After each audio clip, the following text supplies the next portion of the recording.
Okay, my name is Florentino Ruiz. I'm afraid I might be the only judge in the room, but these things we are talking about of probation and alternative measures and so on and so forth are all in all run by judges. So the views from the judiciary are quite important. What I'm trying to say is we judges, at least in Spain, we are missing lots of things. Because probation is a thing, is not that simple. We are going to start by thinking a bit about what probation is, but because the very term is confusing. We have borrowed it from the United Kingdom, and we are facing that what we call probation in England has little, if anything, to do what we may call probation in Spain. And later on, we are going to see who are the stakeholders of probation and who they should interrelate between them. What I was trying to close is by saying that we in Spain are a bit lagged behind in this matter. We have a new Victims Act dating back from April last year, so we need to catch up with the rest of the continent. And in my view, I hope there aren't any Britons here, because I hate flattering them. In my view, Britons are almost the best dealing with this sort of things. They are way ahead. If you go to the recommendation of European probation rules and we check what they do in England and Wales, they are very close to the ideal. Whereas in Spain, we are years behind, at least. So, as I have mentioned, the word probation, we need to think, what are we talking about? Probation, what is probation? A suspended sentence, a person with an early release, and a person who has been released on parole, a person who is doing community works. Everything of that can be probation. If you go to the third definition, is the best, of course, because it's the definition from the European probation rules. The first one is mine with a single aim to have a reference here. To me, probation is everything that frees the person from going to prison, preventing the person from going to prison. Let's assume it's not correct, it's not perfect, but I will say that. And the second one is a very nice definition from a state, Vermont in the United States. They are working with a thing I'm very happy to comment a bit later on, which is restorative probation, which is a further step of the concept of probation and alternative measures. So we have a complicated term here. I used to work in international cooperation, and there is a framework decision 947, and it's very problematic to circulate ideas regarding this framework decision, because what we call probation in every country is not the same. Who are the actors of this film of probation? Who are these stakeholders? With this society, you've said, all of you have mentioned that, the offender, the police, the judiciary, the probation agencies, and victim support organizations. What I think is more important I like to say is that victims shall be regarded as a part of the probation mechanism. Whether or not they are happy to engage is up to them, but they have to be offered the opportunity to join in the probation scheme. If they're okay, if that is okay with them, they should have the opportunity to fit in, to join in, and to be heard throughout the proceedings and working of probation schemes.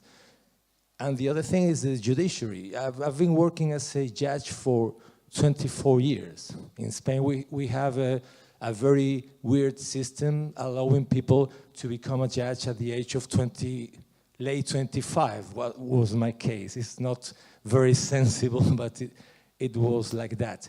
So I've been sending people to prison for years. I actually work as appeal judge in criminal matters. I've been suspending sentences. I've been doing a lot of things, but I have to admit that we do that in a way a bit, I say, routine. As if we were working in a factory. This guy has previous records. No, he's not going to go to prison. This is a reoffender. He's going to go to prison. And never ever have had a discussion with my colleagues of bench when victims are mentioned regarding suspension or not. Never ever we have paid attention to the victim's position. Never ever. We have a brand new instrument that act from 2015, but still we need to be witty, we need to be creative, we need to use our imagination to make through our way in Spain, because we don't have the instruments they do have in England. Sorry for mentioning them again, because it's the country I knew slightly in detail. So the actors, the stakeholders, and we have that nice instrument, because the other I've mentioned before, I'm going to mention right again, is soft law. It's a recommendation, but this is a real law. Law is a directive that tell us a number of things. Well, we can summarize it. The victims need to be heard, and their views we need to pay attention to what they may feel, or what they are happy to say, or if they say, I don't want to know a thing about probation, or forget me and pass the sentence that is suitable according to the law, and forget me, and I'm not interested in going in detail. The recommendation says a number of things which are interesting, because I started by saying that probation is any measure preventing a guy to going to prison. Well, you can say probation and pre-trial prison are compatible terms, or probation and suspension of a sentence without any condition other than not reoffend, and so on. But if you go to the recommendation of the year 2010, you are going to see what the recommendation says. What are the probation tasks? What is the probation work? And the first thing they do is to recommend that pre-sentence reports is one of the tasks of the probation system. If you go to the United Kingdom and you go to a trial there, most probably you're going to find the judge asking the probation officer for a pre-sentence report. Yes, you tell me what I'm likely to do with this guy, what he's likely to do. Is he reliable? Is he a drug addict? What is the links with the area, with the family? Is he a good guy? Has committed an error, a single error, and so forth. So don't think that probation is only a thing for the enforcement stage of the crime. No, it's a thing that may work all the time, because one of the things that the recommendation reminds us is restorative justice and crime prevention is related to the probation work. So yet again, restorative justice may apply as an alternative to the judicial track, or may apply as a way of performing the very probation system. If you see, I've highlighted in yellow that victims are an important part of the probation works. We need to liaise with the victim support service and probation service and assist them in dealing with the consequences of crime. Those things, I've started by saying that. In Spain, we don't pay much attention to that. In Spain, what we may call probation is a thing completely separated from the victim's points of view. There are some areas where they can't overlap the victim's interest and probation working, but very, very reduced. We need to broaden that. We need to widen our understanding of probation, and we need to start using some of the instruments the new legislation offers us. So let's move. Sorry, but I had a flu last week, and I'm not very happy with my throat. So what should we expect from the probation system? You have been mentioned a series of nice and reassuring statistics, studies, and so on. But I've been looking a lot on the net, and I'm not that optimistic as for the efficiency of probation in reducing recidivism and reoffending rates. I've seen that the reoffending rate is something about, I don't know, I'm not sure, but something about 40, 45, or yes, fluctuating in that. And the reoffending rate, according to that probation service recidivism study, you have a link there. I'm going to leave my presentation and the supporting materials for Libra for you to disseminate if you like. If you click them, around 37% of the people under a probation scheme do reoffend. So the reoffending rate is quite important. You can see the same in the figures. The most updated one we have from Spain is where you've taken your presentation graphics and so on from the year 2014. In Spain, we do have more or less the same rates. It varies a little depending on the person has been doing community work or standard probation, but fluctuating around 37, 35.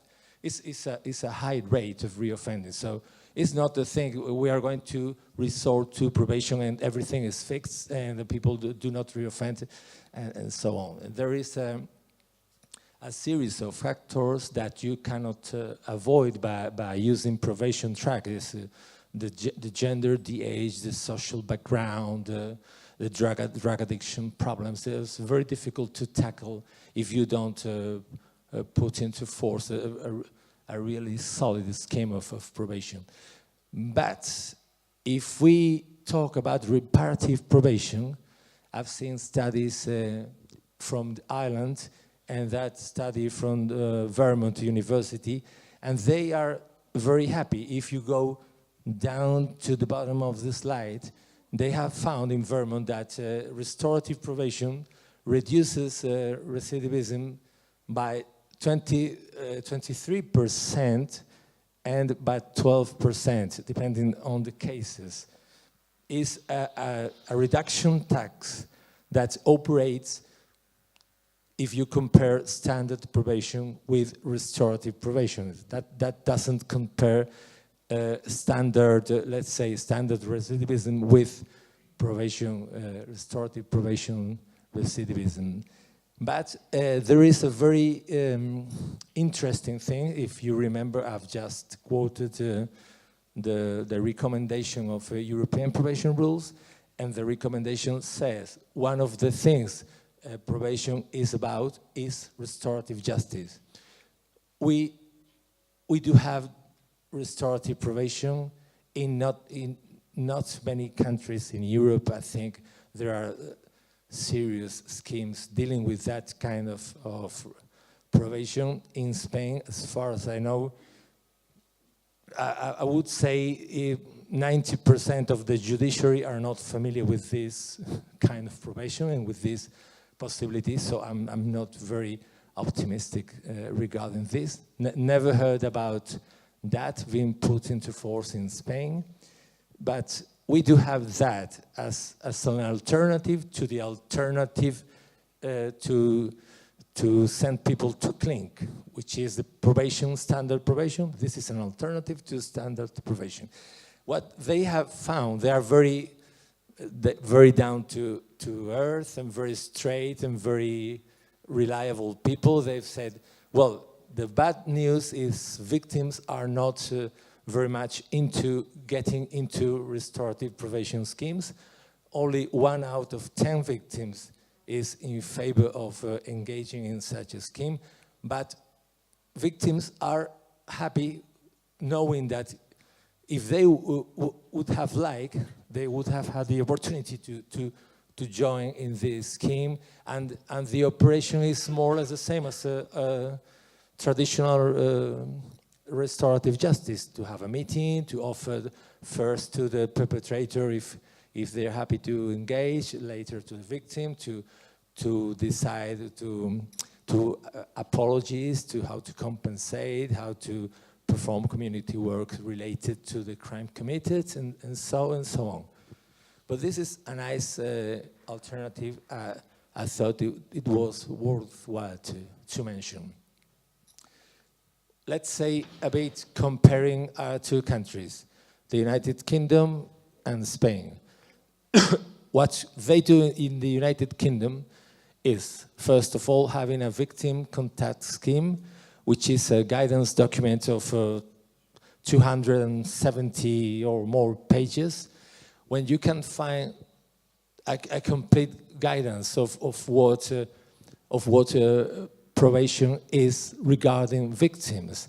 And you can find there that probation services and probation officers are obliged to get in touch with the victims for some eligible crimes, not all victims of crimes, because fortunately enough, there are a lot of crimes that are not serious enough to deserve to have all this working. But for serious crimes, they have to get in touch with the victim liaison officer, the probation trust with the victim liaison officer, and the victim liaison officer send a letter to the victims. Well, Mr. So-and-so, the situation is like this, the parole board is likely to meet that day. If we were happy to have an interview with you, to know your views about this, about that.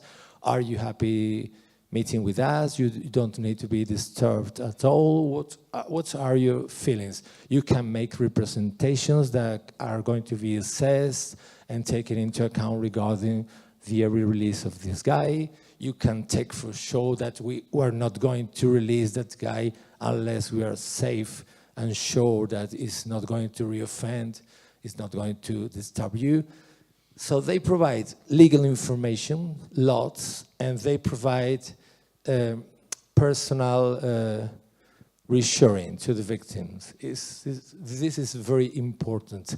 And this is, in England, they do this all the time. There is very in detail written, very in detail structured, and you can go and find, everything is on the net, and you can go and find information galore regarding this. So I find what they do is very, very close to what the recommendation says. So it's good for them. So in Spain, on the other hand, we have a law, an act on victims. Oh, grazie, thank you very much. Just from April last year. Before this, we have a series of acts and regulations telling us that we need to compensate victims when they suffered a crime. We need to pay them for the damages suffered, for a number of concepts. But we don't have such integrated text until April this year. It's a modern law. It's not too bad, but it's still lacking a number of things. is still lacking to be developed via law, for instance, because for the first time in Spain, we have found, except for the juvenile, the word mediation in a legal text. Before this, we cannot go purely to mediation because it was not contemplated in our texts. This is for the first time that says, well, you can go to the mediation track, but we need to develop by law, because I cannot send people to mediation avoiding that way the judicial track today. You can correct me, there has been pilot experience and so on, but without legal support allowing us to do that straightforward and according to the law. So what's our law say? Well, let's going to informate the victim and pay information to them and so on. But the way Spanish law thinks about the victim is the victim can challenge a number of decisions regarding the situation of the perpetrator in prison. But this is, I think this is a sort of aggressive approach. You know? You can challenge, you can put your position and your own stance in front of what we have already decided. Because to challenge means that you can go on appeal as a reaction against a decision, a judicial decision saying, well, this guy is going to be sent out of prison, is going to be released on parole. Well, you can challenge that. It's a counteract, it's an aggressive reaction for a person that is not actually on an equal footing. The equal footing is, we're going to talk to you, to listen to what you have to tell us, and later on, and additionally, and further to that, you are entitled to challenge an appeal against a decision if you're not happy with that.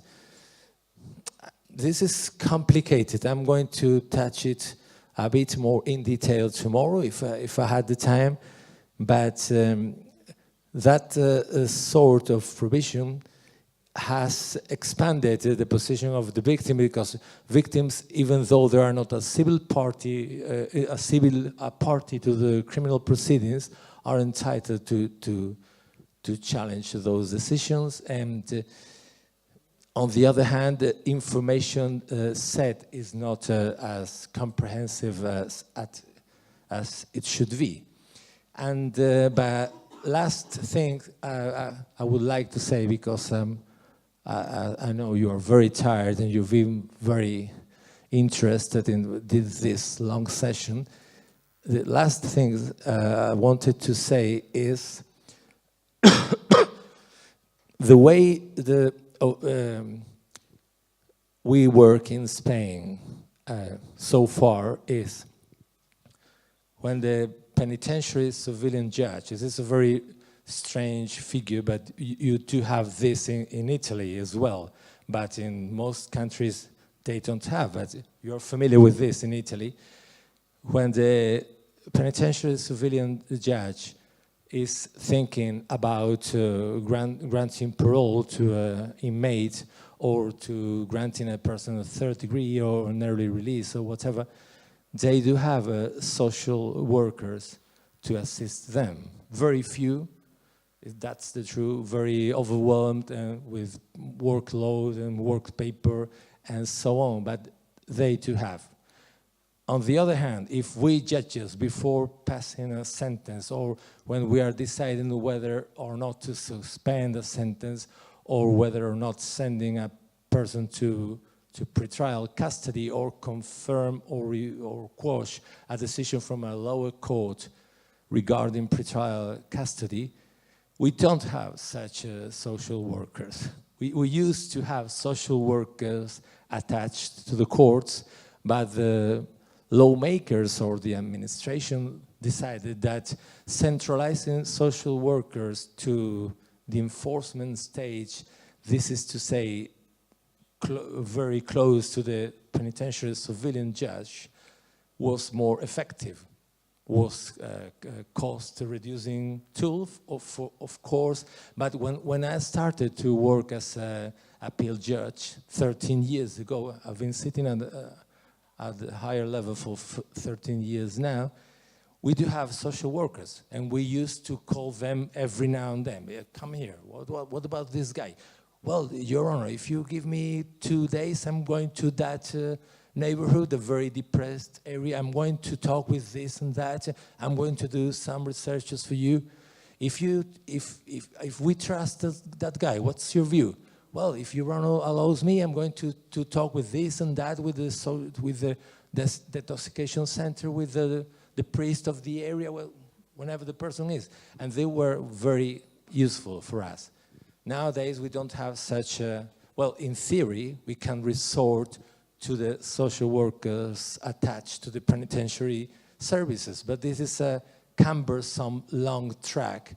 And as we stated at the beginning of my intervention, we operate this most of the time, I need to admit, as if we were working in a factory. And we're not working in a factory, we're not screwing bolts and so on. So thank you very much for your attention. Thank you.